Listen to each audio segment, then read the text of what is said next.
Hi, I'm Catherine, and to defy means to challenge or dare a person deemed to do something impossible. And I guess I would say that I've had a defiant spirit since I was a young girl, maybe because I was born in an immigrant family. My dad came over to this continent with $200 in his pocket, and here's a picture of little immigrant me. My mother and father produced me in Quebec, and so I was born French Canadian, raised there, and then at the age of 7, my dad told me that we were going to immigrate over to the United States of America, and that this was a big opportunity for us as immigrants because America is the land of liberty and justice for all, where you can have freedom, and if anyone works hard in America, even immigrants, anyone who works hard can achieve the American dream. And so we came over to this country, as all immigrants do, with so much to look forward to and so much hope. And I went through my life growing up loving America and believing that this really was this land of liberty and justice for all, until about the age of 26, when I realized that that statement, land of liberty and justice for all, wasn't necessarily true for everybody. And that's when I first encountered people who had served prison time, or what it was like to come out as a convicted felon. See, in this country, we convict people with a prison sentence of maybe 2 or 3 years, but then the way that they're treated after they get out, after they supposedly serve their time, isn't necessarily like they've just done 2 or 3 years or served their time. It's more like they have a life sentence by the way that they're treated. And they are forevermore known as ex-offender or ex-something, ex-felon, forever. That's their primary identity. 1 out of 15 Americans serves time in his or her lifetime. 1 out of 15. It's a huge problem in this country that is overlooked and ignored by most. They say that for us taxpayers, that it costs up to $250,000 per person who serves time. Out of those who go into prison, 50 to 70% of them return back to prison within 2 or 3 years. In my ignorance, I used to think, well, duh, it's because people who commit crime just like to commit crime. I didn't realize that they end up being the most stigmatized population in America that I've ever met, and that when they get out, if they even want to apply for a job, they have to fill out at the top of their job application, they have to check the felony box, and they're discriminated against from so many different opportunities, like even Section 8 housing that they can't live in. So, of course, sometimes when it's all that you know, you end up going back to the streets to make a living. So I started to think about this, and after my first encounter, I started asking, what would it be like if you and I were known for the worst thing that we've ever done? Think about it for a second. This really is my question to you here today. What is the worst thing that you've ever done? You don't need to tell me out loud right now, yet. But say you actually paid the price for it, but maybe it happened 10 years ago or it was 20 years ago. What would it be like for you if it was your primary identity to be known for this worst thing that you've done? It was this very question that launched me into the work that I do today. And I'll tell you how I got into it. I never in a million years thought that I would end up serving in prison related to anything. I had every bias against it, every stereotype. When I was 12 years old, a good friend of mine was brutally murdered. And I thought that the boys who killed my friend just deserved to die. So I basically thought that anyone in prison was like scum of the earth and deserved nothing. And at the age of 26, while I was working for a private equity firm here in Manhattan, a JP Morgan executive came over to my house for dinner. She asked me what I was doing for Easter weekend of 2004. I'm just now at my 10-year anniversary of doing this work. And I told her I was flying home to California to be with my family. She told me that she was flying to Texas to go on a prison tour. Well, she kind of looked like me, and I said, what is a woman who looks like you doing in prison anyway? And she started to tell me that from her stance, that some of the greatest stories of redemption and turnaround came out from behind prison walls. I was very skeptical, but her enthusiasm for it was so contagious. It did to me, like it caused my heart to buzz, is how I call it. And if through our talk today, if this kind of works, makes your heart feel like it's buzzing as well, I'm going to invite you to do what is usually like some of the least popular work around. It's much easier to sell kids and cures and other charities that are a little more user-friendly. And those are very important in the types of work that they do. What we do is a little bit more difficult. Anyway, she sold me on this idea of coming on this prison tour in Texas. So I flew out there. I was thinking that I was going on like some zoo tour to go see a bunch of wild caged animals. And throughout the 3-day tour that I had in the Texas prison system, I cried through the whole thing. Not because I felt sorry for the men and the women that I met behind bars, more because I felt sorry for myself and the ugliness. I realized how I had these terrible convictions in my own heart that 1 out of 15 Americans, I was so quick to write them off and to label them and to basically put them in the throwaway pile when I didn't even know these human beings. And what became evident to me throughout that weekend of speaking with them is that these people, so many of them just wanted another chance. Some people say that we do second chance work. When I got to know their stories a little bit more, I would argue that for most of them, it's giving them a first legitimate chance. When I started to realize that many of them had family members murdered in front of them or were handed drugs at the age of 12 and told to go out and sell it to make the ends meet for their family members. Wearing my venture capital and private equity hat, since that's how I'd been trained in my professional life, I started asking these guys why they went to prison in the first place. And I started to learn for the very first time a little bit about the drug game and what it took to run a gang. And I was amazed when I discovered that many gangs are run by boards of directors, and they have bylaws, and they have full management teams and bookkeepers, and they're definitely for-profit organizations that understand good execution. What they didn't have down was their risk management strategies, because they all got busted. But I wondered what would happen if these guys and girls were equipped to go legal with their skills. What would happen, and how would America win? So it's the idea of my work that the people that we serve are the most overlooked talent pool in America, the biggest underdogs that we have here in this country. So very long story short, I ended up, after that first prison weekend, I came back to New York to my comfortable private equity job, and then a month later got invited back for a friend's wedding in Texas again. It was so random. So I thought, if I'm gonna haul all the way out there, I might as well go back to the prison. I put on a Business 101 seminar, invited some executives who flew in from across the country to join me on just 2 weeks' notice. And at the end of the Business 101 seminar, I just stood up in front of the guys and I said, we are going to start a business plan competition right here, right now, and your first assignment is due next week. Because I wondered, why couldn't these guys go legal? Why couldn't they, at the very least, start a landscaping or a catering company and start influencing their peers and using their leadership in a legal manner? So over the next 4 months, we did exactly that. We had a business plan competition. I was commuting to Texas from New York City on weekends to go and teach in a prison. Everyone thought that I lost my mind. And I didn't even know it, but this was the birth of what ended up becoming the Prison Entrepreneurship Program, or PEP, which is still up and running very successfully today in Texas. Here's a picture of me with some of the guys. My tattoos are fake. I was just trying to fit in. This is a more legit looking picture of us.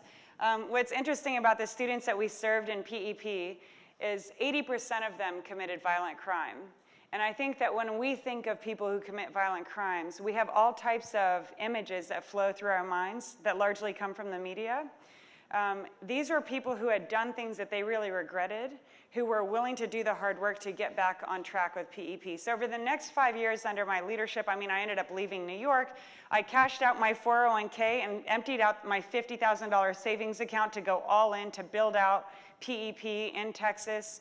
And it ended up being a statewide success. So in 5 years under my leadership, we had 600 graduates. Our recidivism rate was less than 5%. Again, working with people who had committed violent crime. Thank you. We were not exactly dealing with the lightweights. And a lot of the reason that we did that is because after they got out of prison, we didn't just teach them how to write business plans. We also cared for them after they got out and recreated their world through our network. So we had a 98% employment rate. Our graduates earned $13 million per year, paid $4 million in taxes, quite a turnaround from the $250,000 that it cost taxpayers. 60 new businesses were launched. Many of them were financed by angel investors.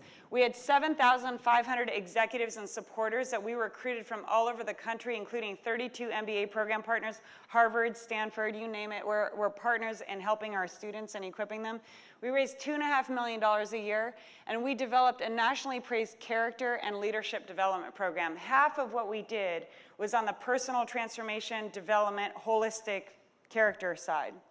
But all those results were meaningful to me, but what meant the most to me was probably these graduations, and when I was at PEP, I led 12 of them, and these were our students. We had a family reunification program. Some of our students didn't even know their own children, and we had 2 family liaisons who would go out and try to find their children, and if the families couldn't afford to come to the prison for their graduation, we would fly in or drive in and provide gas cards for their family members so that the fathers could be reunited with their kids. And these graduation ceremonies like this with their children here ended up being just some of the most meaningful and best parts of my entire life.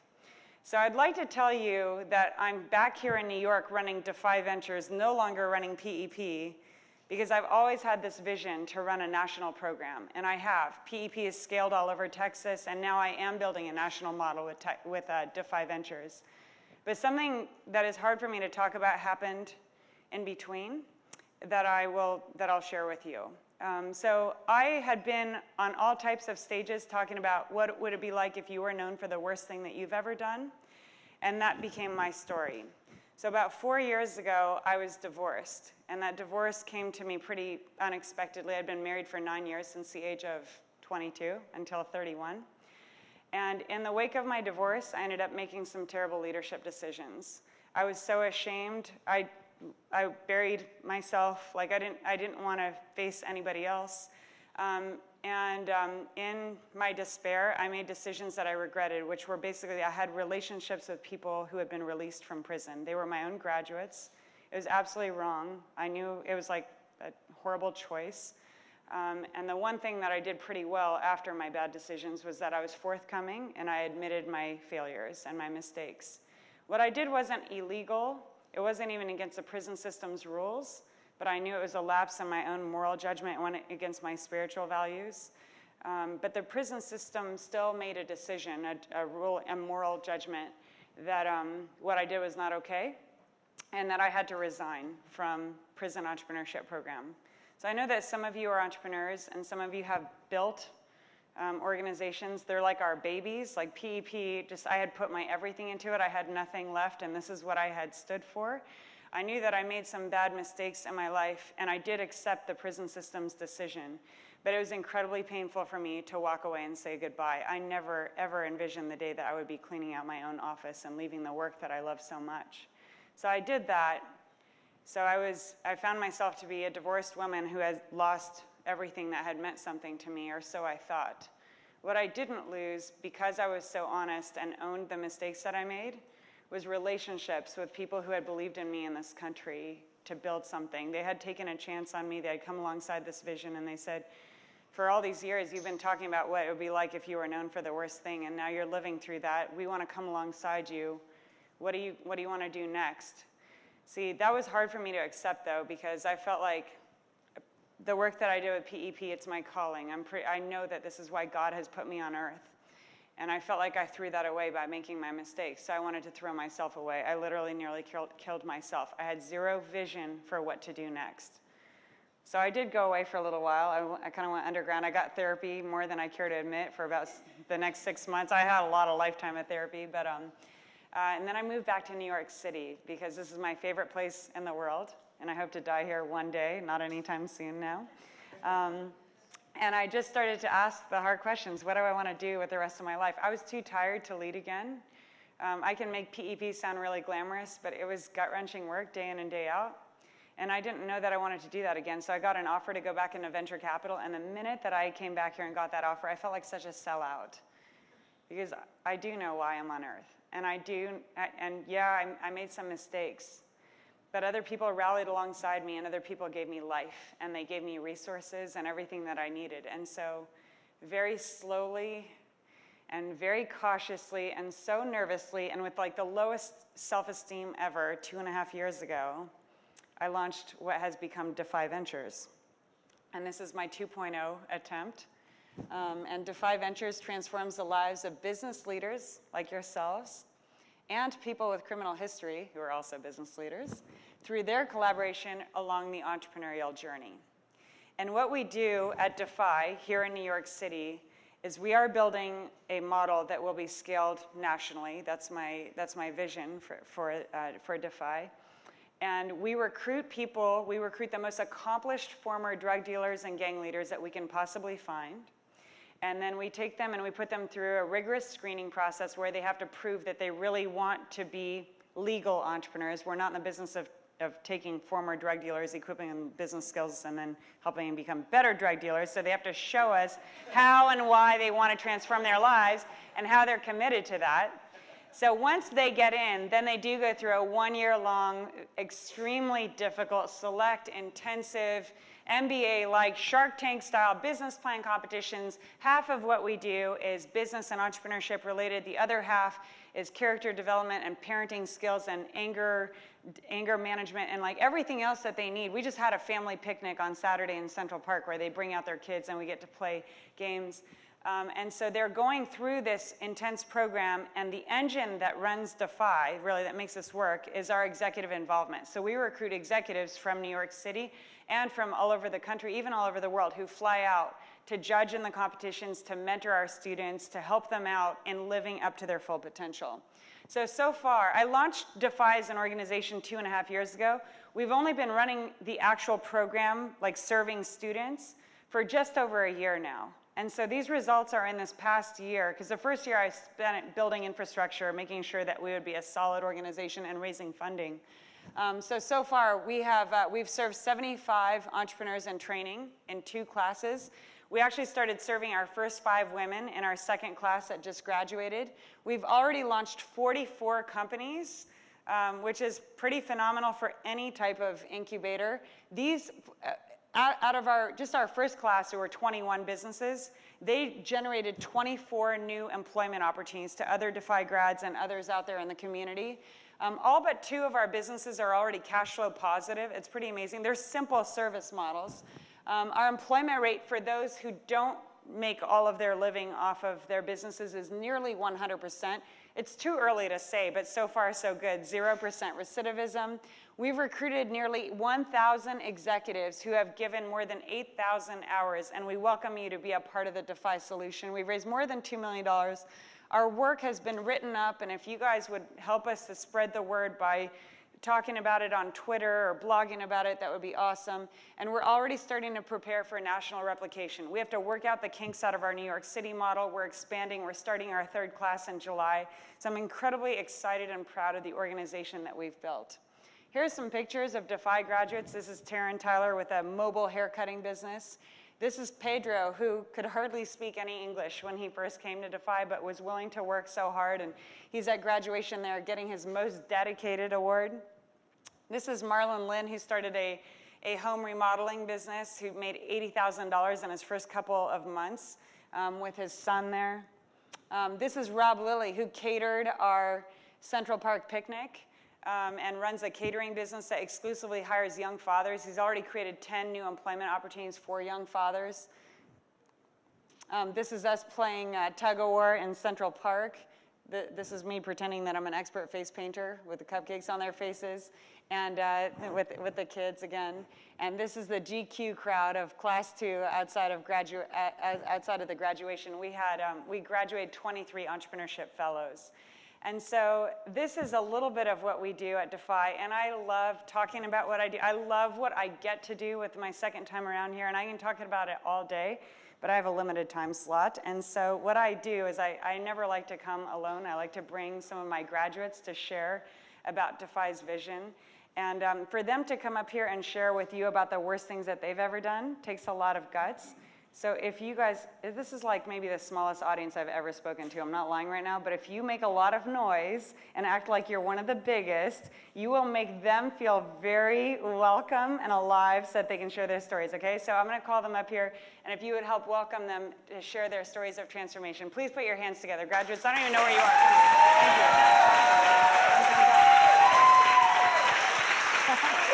you.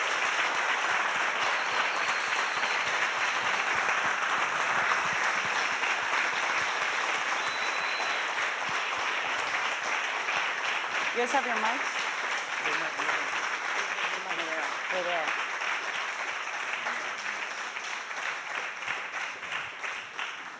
They're a small audience, but they did all right? They really represented. Yes, okay, great. So will you just start off, introduce yourself, please? Hi, I'm Jose Mendoza. You hear me? Yeah. I'm Jose Mendoza. I'm 40 years old. Got a company called Clean Slate. I'm from Washington Heights. I'm the baby of the group. I'm 51. I'll be 52 in August. My name is Raul Baez. I'm from the Bronx, and I am the founder of Getting on Track. My name is Julio Barrera. My company is Insight Life Tech. I'm 49 years old, and I'm from the Bronx all my life. My name is Michael Cole. I am the founder of Mikey Likes It Ice Cream. I am 34 years of age. I'm a resident of the Lower East Side of Manhattan. Great, thank you.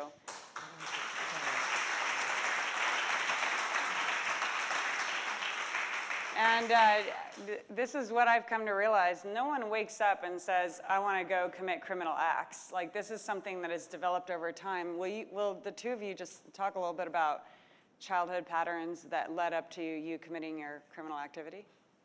Well, I'm a child of immigrant parents from the Dominican Republic, and growing up, it was pretty tough. Me and my two sisters and brother, we had to literally fight the roaches for the cereal. Every time we dump a cereal in a bowl, there'd be roaches in there. We had to pick them out so we can eat the cereal, not the roaches. Going to school, I had to wear my brother's clothes and his sneakers, his shoes. I had to put in newspapers so they can fit me. At the age of 14, I got fed up with that lifestyle. And at that time, I was inspired by the neighborhood drug dealers who had the nice cars, the nice clothes. They had money, they had nice girlfriends. And at that same age of 14, that's when I stole my first car, and everything, criminal activity just snowballed from there. Mm-hmm. And at the peak of your criminal career, talk about what you were making. At the peak of my career, I remember one time. How old were you? I remember one time in particular, I was about 18, 19 years old. In my mother's apartment, my old bedroom, we laid out $1.2 million on my twin-size bed. It was three of us. When we got out the money that we had to turn in, we ended up with $120,000 each. That was about a week's work. And then you were convicted of what, and how many years did you do? I was convicted of conspiracy to distribute 5 kilos of cocaine and 5 kilos of heroin, and I did 13 years in federal prison. Okay, thank you for sharing that. I know that's hard. For me, Same question for you. I was raised in a dysfunctional family. I went through sexual abuse, physical abuse at a very young age. Got hooked to drugs at a very young age. As a teenager, I was in the street at a very young age. I had a drug problem for 23 years. I lost a son at the age of 17 selling drugs in the Bronx. And as a father, you just don't feel like a man. We're wired to provide and protect, and I didn't do that. So I promised that would never happen to another. Is this working? That would never happen again to another one of my kids. I had a daughter who was in a domestic violence situation, and I took the law into my own hand. I thought I killed the guy. I was on the run for 7 months, living in the street, and I had to rob. In my mind, I believe I had to rob to survive. I was robbing every day, every other day for 7 months. I thought I was facing a lot of time. I was facing a lot of time. I was facing over 125 years. And I decided I didn't want to do that time. The day that I got arrested, I deliberately shot at 2 police officers so they could kill me. They shot 32 times, and through the grace of God, they missed. What else? No, I think you covered it. This is why we're called Defy, because we have a lot to overcome, and people say that the work that we do is impossible. And frankly, when I hear these stories and what our graduates have been through, sometimes it's just amazing that they're on Earth and that they're making it and that they're still willing to work as hard as they do. And what we do is we take their existing entrepreneurial talent and we redirect it. So we are not creating entrepreneurs so much as redirecting that talent. Julio, you've been an entrepreneur for a long time, so talk about that and the time that you served. Yes, through Defy, I realized that I already had some of the talents that an entrepreneur has to possess. My crime was grand theft, and kind kind of ran a crew where we would create the devices to defeat the security in a lot of retail locations, and we'd pull about $5,000 a day. I'm happy to say that I converted that now, and I was able to create my own company, something legal. Had a lot of traction. I'm very happy about that. To this date, right now, 51 customers in a couple of months, and Okay, we'll get there in a minute. Julio, give it to Mikey. I know we're so excited to talk about the transformation. Mikey, talk about the old life too, real quick. And redirecting your skill sets to entrepreneurship. In the 3rd grade, I found some marijuana in my bathroom, and instead of giving it to my parents, I decided to take it to school for show and tell. And that became the best and worst day of my life, and where I was in trouble with the school system, but in terms of the kids in the school, you know, I was the best guy to be around at the time. And so I put my entrepreneurial spirits in the wrong direction at a young age, and started saving money and buying more marijuana as a... Thank you for sharing that. With Defy, we're not here to save and rescue our students. We come alongside them and partner with them in their personal transformation. Talk very briefly, why did you decide to transform your life? I'm just going to ask the two of you. Okay, for me, it was during the time in the visiting room, my family would come visit. Every time they would leave, there was never a dry eye. Everybody always crying and weeping. I go back to my cell, and I start thinking about it. I'm like, man, I gotta change this. This is not the legacy I want to leave behind. Okay. For me, it was 2 things. I added up all the years I did in prison and divided it by all the money that I robbed, and it came out to 13 cents a day. And the second thing was God answered my prayer in a big way. Okay. Thank you. So then you were released from prison, because at PEP I worked inside the system. Here we work outside, where I think, just outside, where I think more of the resources are even needed. How did Defy find you? Real quick Parole. answers. Parole. Parole. I was in a welfare office. Okay. A family friend had referred me to the program. Okay. And how would you sum up the value of Defy? One quick example on the value of Defy. The value of Defy, well, it instilled in me the discipline needed to lead an entrepreneurial life, and I appreciate that so much. Anything else? Okay. Thank you. For me, like I said, I was raised in a dysfunctional family. I never experienced love, a hug. That was like non-existent for me into my 30s. And so the love that I was privileged to experience coming into Defy just really touched the heart. Through our executive mentoring program, they experienced so much of that love.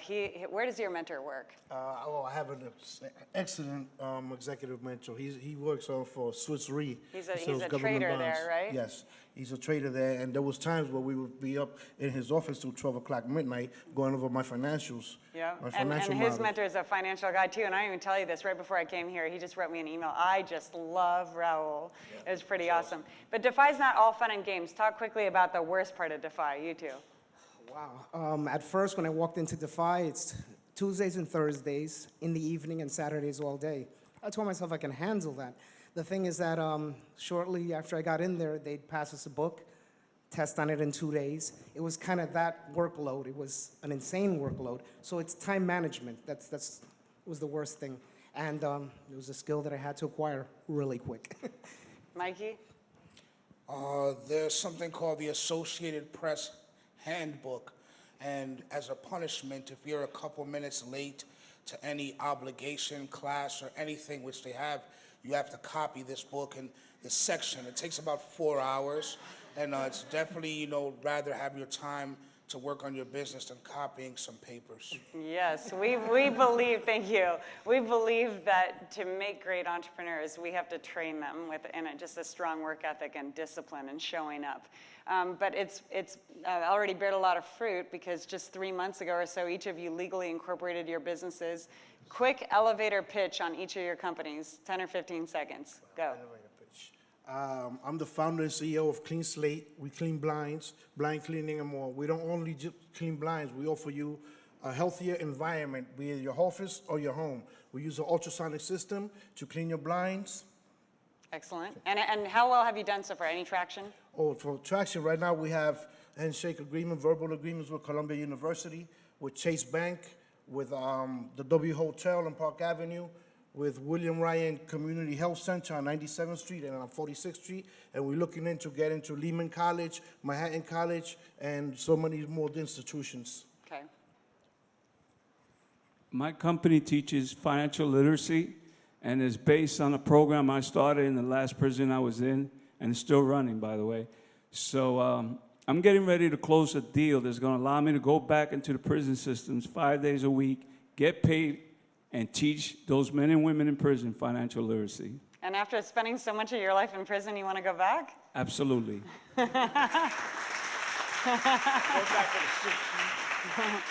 Julio, you too. Quick elevator pitches. Really quick, my company's name is Insight Life Tech Incorporated, and what we do is we repair computers and we concentrate on relationship over repair. I've been able to do very, very well. As I'd mentioned, I've gotten quite a few customers, 51 in total. I added them up today, and that's over 2 months. I also have a nonprofit aspect that I'm so proud of. Where you give, go ahead, what do you give? I collect damaged technology, I repair the laptops, and I give them to those most needy, Defy Venture students. Great, Class 3. awesome. Mikey? I am the founder and CEO, chief ice cream chef at Mikey Likes It Ice Cream. I make 100% organic boutique ice cream. I specialize in lactose intolerant, vegan, gluten-free, no sugar alternatives as well, made upon request. Currently, I've been able to talk with Jay-Z's Cognac brand in selling a flavor of ice cream to them. A couple of my clients are Capital One Bank and Maverick Capital. Awesome, awesome. Now, I can already tell that they're a small crowd, but they're feeling this. They're making good sound effects for you guys at least. So if they can help you out, I'd like you to, we need to wrap up here, but put out one request on what they could do to help you out in your business or personal life. One quick request. Referrals. We all entrepreneurs here. I know you know someone that is a building manager, operation manager, or probably owns a building in general. Refer me to them to clean their blinds. Excellent, thank you. For me, I need introduction to nonprofit leaders that are able to make decisions, and I'm also looking for someone to help me write a book. Excellent, okay. Yes, I repair computers, Apple, PC, and if you have any damaged laptops, that's an obvious one right there. But I also collect damaged technology, like I'd mentioned, and it goes to an excellent place. You get the tax write-off too. So Okay, I appreciate great. I can go to your location, whether home or work, and have an ice cream social to be able to spread happiness and create childhood memories one scoop at a time. Tell all your friends about Mikey Likes It Ice Cream. Thank you. Awesome. Well, for two of these guys, this is their first time ever on stage sharing their stories with us, and so I feel really grateful to all four of you for coming to share, and you did a great job. And I just want to thank all of you, because for me, this is my second chance as a leader too, and the way that people have embraced me and the ideas that we present to go out and make a difference. This is how we're able to extend these opportunities to our graduates and hopefully to thousands, hundreds of thousands more throughout the country. So if you're interested in plugging in with Defy, we would love that. We have a little table outside that you can come and speak to all four of these guys afterwards. What we really need, the opportunities are behind you here. On June 8th, we have a sales expo here in Manhattan. You can come and be a prospective customer or an actual customer. We are starting our third class, and we need volunteers to come to that. We're a privately funded program, so we need donors. Recurring revenue is always nice. Monthly recurring revenue. We have something called the 100 Club, and we're looking for 50 more people to join that. Maybe not today, but maybe 10 of you to join that today. It's $100 that you're giving to Defy to transform lives. And then to be connected to other speaking engagements. This is how we get the word out, or to other executives or philanthropists who can make a difference. So that email address is for Annalisa. She's my assistant. But we do have a table outside if you'd like to get involved with making a difference through Defy. So I'm just grateful. I know we're not really the run-of-the-mill speaking engagement, so whenever anyone invites us, it's an honor. And so thank you for opening up your hearts and hearing our message, and for having our graduates with you. Thank you.